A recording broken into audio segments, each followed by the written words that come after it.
We are here at the NORDIC EV Summit 2024. It's such a huge transformation that we need to go to together.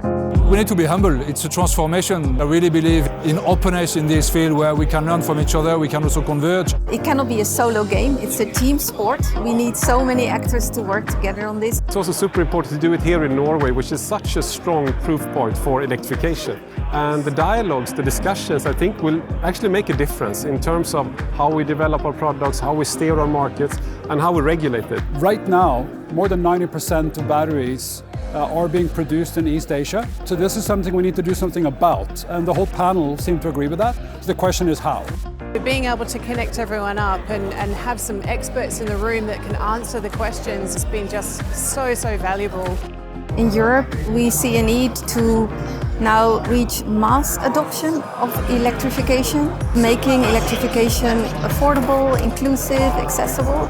When are we actually going to see the change for people with a disability, you know? Kind of need to involve us in the projects, in the closed rooms, do things with us so that we can help you create things for us.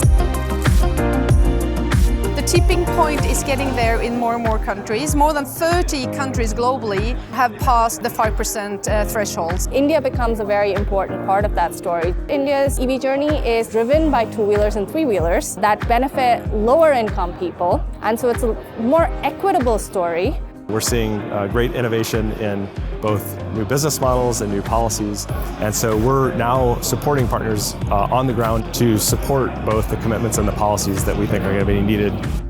And we're seeing strong political will come in from various countries that are really embracing the energy and mobility transition, even being bold to announce specific bans from Ethiopia, for example, on ICE vehicles.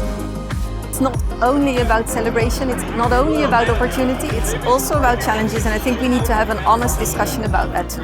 When an industry like the car industry becomes digital, fully digital and fully connected, privacy and digital security needs to have a higher place on the agenda.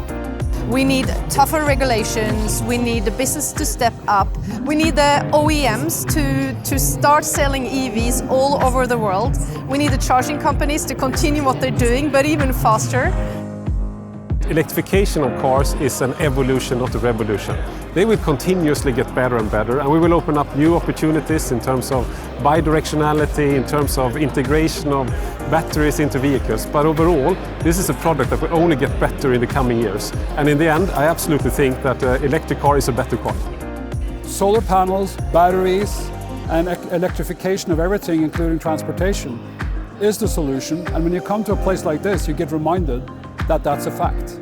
We have the potential to shift basically everything that moves on the road towards this much cleaner, much more efficient source.